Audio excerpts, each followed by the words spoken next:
کی ایک آدمی کا نام بتائیں جسے سفارش پر لگایا ہو. پھر راجہ صاحب پاناما کے انکشاف کے بعد حسین نواز نے جو لندن فلیٹس کے حوالے سے باتیں کی اس کا بھی خان صاحب نے جو ہے وہ ذکر کیا. پھر ڈونلڈ لو کے حوالے سے جو مراسل آیا اس کا بھی ذکر کیا. اور پھر خان صاحب یہ بھی کہتے ہیں کہ ٹیپ میں کہہ رہا ہوں، یعنی جو آڈیو لیکس ہوئی ہیں نا اس کے حوالے سے، کہ مراسلے کی تفتیش کی جائے. کیا ڈونلڈ لو نے ہمارے سفیر کو نہیں کہا تھا کہ عمران خان کو عدم اعتماد سے ہٹاؤ؟ جب بھی سائفر پر تفتیش ہوگی تو قوم کے سامنے حقائق آ جائیں گے کہ اصل میں کیا ہوا. شہباز شریف اپنی آڈیو میں کہہ رہا ہے کہ 70 کروڑ کی مشینری بھارت سے درآمد کریں گے، اور شہباز شریف آڈیو میں کہتا ہے کہ مشینری درآمد کرنے کا طریقہ تلاش کریں. رائے صاحب یہ کچھ ہو رہا ہے اس ملک کے اندر، اور یہ وہ تمام باتیں ہیں جو قوم کو بتانا بار بار بہت ہی ضروری ہے. رائے صاحب آپ نے اگر دیکھا ہو کہ آج ایک پھر فیصلہ ہوا جس میں حمزہ اور ان کے والد محترم کو بڑی عزت کے ساتھ عدالت سے بری کر دیا گیا. اگر آپ اس خبر کو اور جو دلائل وہاں پر دیے گئے وہ پڑھیں تو وہ بڑے انٹرسٹنگ ہے. اس میں یہ کہا گیا تفتیشی افسر نے گواہوں کے بیانات کو توڑ مروڑ کر پیش کیا. وکیل نے موقف اپنایا کہ 161 کے بیانات میں، یعنی جو اسے آپ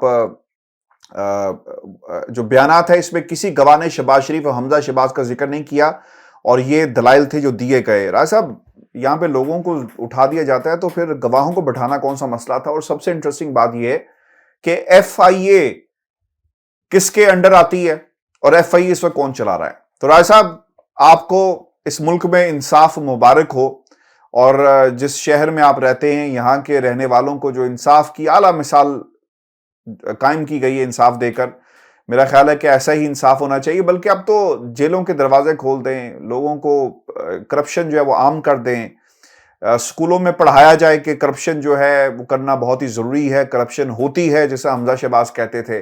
تو راج صاحب اب تو چوری کو عام کر دینا چاہیے، چوری کوئی بری بات تو نہیں ہے. ہاشمی صاحب، ایک تو آپ میرے شہر والوں کو مبارکباد نہ دیں، اسلام آباد والوں کو مبارکباد نہ دیں. یہ پنڈی والوں کو دیں. اسلام آباد کے ساتھ جو شہر ہے ہمارا جڑواں شہر راولپنڈی، یہ مبارکبادیں بھجوائیں وہاں پر، تو ہم اسلام آباد والوں کو معافی رکھیں آپ.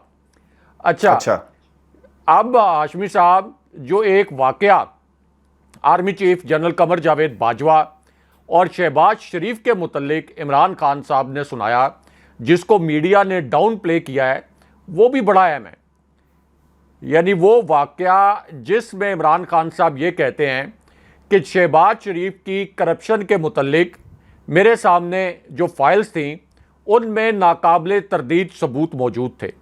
جو تحقیقاتی ادارے تھے وہ یہ کہتے تھے کہ شہباز شریف کا کرپشن کے ان کیسز میں بچنا ناممکن ہے، اور میں نے ہر ممکن کوشش کی کہ شہباز شریف کا کیس کرپشن والا یہ منطقی انجام تک پہنچ جائے، لیکن شہباز شریف پر پروٹیکشن والا کوئی ہینڈ تھا. اب کس کا ہاتھ ہو سکتا ہے شہباز شریف پر؟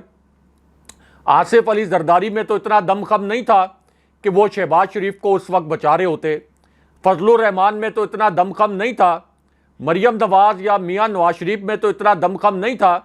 تو کس کی جانب عمران خان صاحب کہہ رہے ہیں، کس کی جانب اشارہ کر رہے ہیں؟ ظاہر ہے کہ پاکستان کی اسٹیبلشمنٹ کی جانب اشارہ کر رہے ہیں کہ شہباز شریف کو جیل جانے سے روکنے کا جو فیصلہ تھا یہ اسٹیبلشمنٹ نے کیا. یہ عمران خان صاحب نے اگر آسان الفاظ میں بات کی جائے تو یہ کہا. پھر خان صاحب نے یہ بھی کہا، جس کو ڈاؤن پلے کیا گیا، کہ 3.5 سال میری حکومت تھی. شاید آپ سے بھی وہ پیراگراف پڑھنے میں کوئی آگے پیچھے ہو گیا کہ 3.5 سال حکومت تو میری تھی، ذمہ داری ساری مجھ پر ڈالی گئی. یعنی جو بھی حکومت کی، کسی بھی حکومت کے لیے مشکل وقت ہوتا ہے، چیلنج ہوتا ہے، یا حکومت کی کوئی ناکامی ہوتی ہے کسی بھی حکومت کی، تو اس حوالے سے ذمہ داری میرے اوپر تھی، لیکن حکمرانی کسی اور کی تھی. اختیارات میرے پاس نہیں تھے، اختیارات کسی اور کے پاس تھے. تو یہ اختیارات کس کے پاس ہو سکتے تھے؟ اگین شہباز شریف یا پی ڈی ایم کے پاس تو نہیں ہو سکتے تھے. اس کا مطلب ہے کہ خان صاحب یہ کہہ رہے ہیں کہ نام نہاد حکمرانی میرے پاس تھی، ذمہ داری میرے پاس تھی، اختیارات کسی اور کے پاس تھے. حالانکہ ہوتا یہ ہے، پوری دنیا کا اصول یہ ہے کہ اگر آپ پر ذمہ داری ڈالی جاتی ہے تو پھر آپ کو اختیارات بھی دیے جاتے ہیں. یہ نہیں ہو سکتا کہ اختیار آپ کے پاس ہو نہ ہو لیکن ساری ذمہ داری آپ پر ڈال دی جائے. پھر خان صاحب کہتے ہیں کہ ہم نے بڑے بڑے ٹیکس ڈیفالٹرز کے اوپر جب ہاتھ ڈالا, ان کو پکڑا جو ٹیکس فراڈ کر رہے تھے, تو ہم حیران ہوتے تھے کہ ان کو ریلیف کیسے مل جاتا ہے. تو پتہ یہ چلا خان صاحب نے جو کہا اور خان صاحب کے بقول کہ یہ پھر کہیں اور چلے جاتے تھے, کہیں اور چلے جاتے تھے اور وہاں سے کوئی اور حکم آ جاتا تھا. تو اس طرح سے یہ ٹیکس فراڈ کے جو مجرم تھے اور ٹیکس ڈیفالٹر جو تھے یہ بھی ریلیف لیتے رہے. تو خان صاحب نے یہ الفاظ بھی بولے کہ 3.5 سال کی جو میری حکومت تھی اس میں اگر میرے پاس آدھی بھی طاقت ہوتی, جو کہ ظاہر ہے کہ پرائم منسٹر کے طور پر عمران خان صاحب کا حق تھا, اگر آدھے اختیارات بھی عمران خان صاحب کے پاس ہوتے تو خان صاحب نے کہا کہ میں شیر شاہ سوری کا مقابلہ کر لیتا. تو اس کا مطلب یہ ہے کہ خان صاحب کے اور اسٹیبلشمنٹ کے تعلقات کے متعلق جو ہم خبریں دیتے رہے وہ آج عمران خان صاحب ظاہر ہے کہ لوگوں کو بتانے پر مجبور ہو گئے ہیں. اس وقت ہمارے پی ٹی آئی کے دوست بڑے ناراض بھی ہوتے تھے جب ہم یہ کہتے تھے اور یہ انسائیڈ انفارمیشن لے کے آتے تھے کہ اسٹیبلشمنٹ عمران خان صاحب کو مجبور کر رہی ہے کہ آپ عثمان بزدار کو ہٹائیں. کئی مرتبہ ہم نے اپنے وی لاگز میں بتایا تو پی ٹی آئی کے دوست اس وقت ناراض ہو جاتے تھے. تو اس کا مطلب یہ ہے کہ عمران خان صاحب کو کرپشن کی ڈرائیو آگے بڑھانے میں, اور یہ سوال آپ نے کئی مرتبہ اٹھایا کہ یہ منطقی انجام تک کیوں نہیں پہنچے, اس پر ہماری بڑی بحث بھی ہوتی ہے. اور میں یہ کہتا ہوں کہ کم سے کم خان صاحب کے دور میں ان کے جو کرپشن کے کیسز تھے وہ منطقی انجام تک تو نہیں پہنچے لیکن 2 3 دفعہ انہیں جیل تو کاٹنی پڑی. پاکستان کے اندر تو یہ بھی کوئی تصور نہیں کر سکتا تھا کہ یہ کرپشن کے کیسز میں جیلیں کاٹ سکتے ہیں اور جیل جا سکتے ہیں. تو اتنا تو کریڈٹ ظاہر ہے کہ عمران خان صاحب کا تھا. اب جہاں تک عمران خان صاحب کا بس چلتا تھا عمران خان صاحب نے ان کیسز کو آگے بڑھایا. لیکن فون ٹیپنگ کے متعلق یہ عمران خان صاحب کا بڑا حساس نقطہ تھا, کیونکہ خان صاحب یہ کہتے ہیں کہ جو بھی میرے سپورٹرز ہیں, جو میرے ساتھ اس وقت پی ٹی آئی کے اندر لوگ کھڑے ہیں, انہیں ٹیلی فون کالز آ رہی ہیں نامعلوم نمبر سے اور نامعلوم افراد کی جانب سے. اور خان صاحب کی اگر آپ ٹون دیکھیں اور باڈی لینگویج دیکھیں تو اس سے صاف ظاہر یہ ہوتا ہے کہ خان صاحب پاکستان کی جو طاقتور ایجنسیاں ہیں جن کا تعلق ملٹری سے ہے, خان صاحب ان کی جانب اشارہ کر رہے ہیں. اور خان صاحب یہ بتا رہے ہیں کہ ایک تو میری حکومت سازش کے ذریعے گرا دی گئی, لیکن اس کے بعد جب یہ دیکھا گیا کہ عمران خان کے ساتھ تو پورا ملک کھڑا ہو گیا ہے. عمران خان نے تو پنجاب کا ضمنی الیکشن باوجود اس کے کہ election commission P D M کے ساتھ نون لیگ کے ساتھ ملا ہوا تھا, مسٹر ایکس اور mister Y P D M اور نون لیگ کے ساتھ ملے ہوئے تھے, اس کے باوجود پی ٹی آئی نے اور عمران خان صاحب نے پنجاب الیکشن کلین سویپ کر لیا.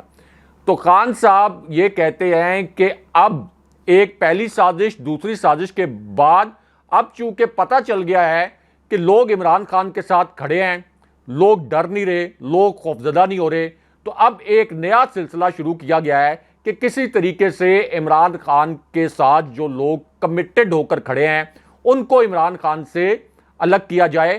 تو خان صاحب بار بار یہ بھی کہتے ہیں کہ اگر ایجنسیوں سے یہ کام کروایا جائے گا, یعنی اس کا فائدہ کس کو ہوگا؟ اس کا فائدہ ظاہر ہے ہماری فوج کو تو نہیں ہو سکتا, اس کا فائدہ ہماری ایجنسیز کو تو نہیں ہو سکتا, اس کا فائدہ ہوگا شریف خاندان کو جس کو عدالت نے سیسیلین مافیا قرار دیا تھا.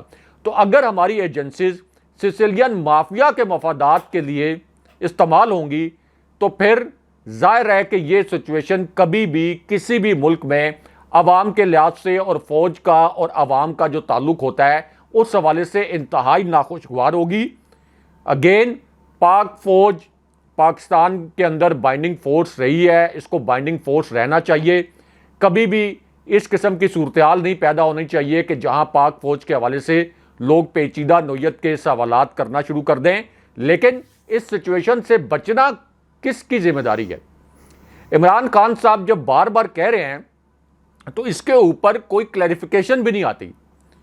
ابھی آپ دیکھیں کہ یہ جو ایک ڈرامہ رچایا گیا کہ 2 نام نہاد ہیکر پرائم منسٹر ہاؤس سے گرفتار ہو گئے, تو رانا ثناء اللہ نے تو آج ایک انٹرویو میں دیکھ رہا تھا سما ٹی وی پر، وہاں تو یہ کہہ دیا کہ نئی آڈیو لیکس کے حوالے سے کوئی گرفتاری نہیں ہوئی. تو پھر آخر کون ہے جو کہ اس بات پر قادر ہے کہ پرائم منسٹر ہاؤس کی سیکیور لائن کو بگ کرتا ہے اور پھر اس کی ریکارڈنگ ہوتی ہے اور پھر صرف پرائم منسٹر کی جو کالز ہیں اور ان سے جڑے ہوئے لوگوں کی جو کالز ہیں وہ لیک ہوتی ہیں اور جو ریاستی ادارے ہیں ان کی کالز لیک نہیں ہوتی. تو اس لیے عمران خان صاحب کو اس نہج پر پہنچا دیا گیا ہے جہاں وہ اس قسم کی بھی باتیں اب پبلکلی کرنے پر مجبور ہو گئے ہیں جو شاید وہ کبھی بھی نہ کرنا چاہتے. اب اس میں ہاشمی صاحب ایک طرف تو یہ جو army chief general Qamar Javed Bajwa کی ایوان صدر میں عمران خان صاحب کے ساتھ ملاقات ہوئی تھی، اب ایک تو اس کے بعد یہ دعویٰ کیا گیا تھا کہ عمران خان صاحب کو ارلی الیکشن کی یقین دہانی بھی کروا دی گئی، لیکن دوسری جانب یعنی ایک جانب لانگ مارچ سے روکنے کے لیے خان صاحب کو اس قسم کے بھی پیغامات بھجوائے گئے کہ نومبر کی جو اپائنٹمنٹ ہے اس کے ہو سکتا ہے فوراً بعد الیکشن ہو جائے، کچھ دیر کے بعد الیکشن ہو جائے، یعنی فیب میں یا مارچ میں 29 نومبر کے بعد 2-3 مہینے میں الیکشن ہو جائے تو آپ اپنا لانگ مارچ جو ہے وہ ڈیلے کر دیں، ملتوی کر دیں. لیکن دوسری جانب عمران خان صاحب کے خلاف آپریشن بھی جاری ہیں کیونکہ اسلام آباد ہائی کورٹ میں جو عمران خان صاحب کا کیس تھا جس میں چیف جسٹس اطہر من اللہ نے خان صاحب کی حفاظتی ضمانت کچھ دن کے لیے منظور کی، تو وہاں پر تو خان صاحب کے وکیل نے یہ بتایا کہ پولیس نے مسلسل بنی گالہ کا محاصرہ کر رکھا ہے اور ہمیں خدشہ ہے کہ عمران خان صاحب کو یہ گرفتار کریں گے. تو اس کا مطلب ہے کہ ایک طرف تو عمران خان صاحب کو انگیج کیا جا رہا ہے، دوسری جانب ان کے خلاف آپریشن بھی کیے جا رہے ہیں.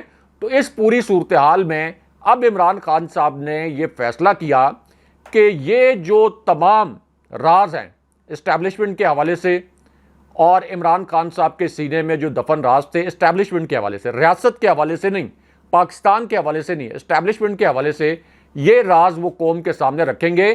اور اس کے اندر جیسے جیسے عمران خان صاحب یہ راز کھولتے چلے جائیں گے، ہماری اسٹیبلشمنٹ کے لیے یہ اچھی سچویشن اس لیے بھی نہیں ہے کہ نون لیگ کے قریبی صحافی بھی اب یہ کہتے ہوئے ٹی وی پروگرامز میں پائے گئے ہیں کہ اسٹیبلشمنٹ جو ہے وہ پاکستان کے اندر غیر مقبول ہو رہی ہے.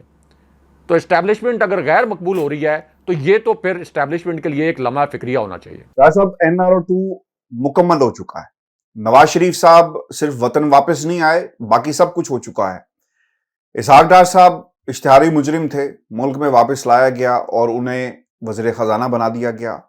مریم نواز ٹھوس ثبوتوں کے باوجود ایون فیلڈ ریفرنس کے اندر باعزت بری ہو جاتی ہیں، جو کہتی تھی کہ میری یہ آپ جدادیں کہاں سے نکال کر لے آئے، مجھے تو سمجھ نہیں آ رہا، میری پاکستان کیا دنیا میں کہیں جدادیں نہیں ہیں. پھر 50 روپے کے اسٹامپ پیپر کے اوپر سرکاری پروٹوکول میں نواز شریف کو وطن سے نکالا جاتا ہے، جہاز میں بٹھایا جاتا ہے، اور اس وقت لوگ جو فواد چوہدری صاحب جیسے لوگ تھے وہ کہتے تھے کہ یہ غلط فیصلہ ہے اور پلیٹ لیس کوئی نہیں، یہ سب ڈرامے بازی ہے. اس وقت میرا خیال ہے کہ یقین کرنا چاہیے تھا لیکن کسی نے نہیں کیا، اور پھر جہاں سے یہ ڈیل ہوئی اب پوری قوم یہ جان چکی ہے. اور پھر جس شخص پر فرد جرم عائد ہونی تھی آپ نے اسے سب سے بڑی کرسی پر بٹھا دیا، ملک کا وزیر اعظم بنا دیا. جسے جیل میں ہونا چاہیے تھا وہ لندن یاترا کر رہے ہیں حمزہ شہباز صاحب. تو یہ NRO2 نہیں تو رائے صاحب اور کیا ہے؟ اب سب سے انٹرسٹنگ بات یہ جو فیصلہ آیا ہے نا، یہ قوم کو بتانا بڑا ضروری ہے. عدالت نے کوئی سوال نہیں کیا، کوئی پوچھا تک نہیں کہ یار یہ جن اکاؤنٹس میں پیسے آئے ہیں، اگر میرا اکاؤنٹ ہے نا رائے صاحب تو مجھ سے برطانیہ میں پوچھا جائے گا کہ بھائی بتاؤ یہ 200 300 400 پاؤنڈ تمہارے اکاؤنٹ میں کہاں سے آئے، کون سا ایسا حاتم تھا یہ جو تمہارے اکاؤنٹ میں پیسہ ڈال رہا ہے. مجھ سے سوال کیا جائے گا. یہ نہیں ہو سکتا کہ اس شخص سے پوچھا جائے جو اکاؤنٹ جس کے نام پر چل رہا تھا. اچھا اب ہوا کیا ہے، یہ تقریباً کوئی 14 ملازم ہیں جی، اور ان کے 28 بینامی اکاؤنٹس ہیں، اور کل رقم کی ترسیل جو ہوئی ہے نا 16 ارب روپے. رائے صاحب یہ سنتے جائیں اور شرماتے جائیں. ہمارے لوگ جو ہے نا پاکستان کی قوم کو یہ بتانا بڑا ضروری ہے. یہ کہہ رہے ہیں نا مٹھائیاں کھا لیں، تقسیم ہو رہی ہیں اور حق اور سچ کی فتح ہوئی، جھوٹے مقدمات. ملک مقصود چپراسی رمضان شوگر مل 25,000 پہ تنخواہ اس کی، اور رقم کی ترسیل کی ہے 3 ارب 74 کروڑ. محمد اسلم کیشیئر تھا چودھری شوگر مل کے اندر، 10,000 پہ اس کی تنخواہ ہے اور 1 ارب 78 کروڑ. اظہر عباس صاحب جو ہیں کلرک چودھری شوگر مل 9,000 پہ ان کی تنخواہ تھی، 1 ارب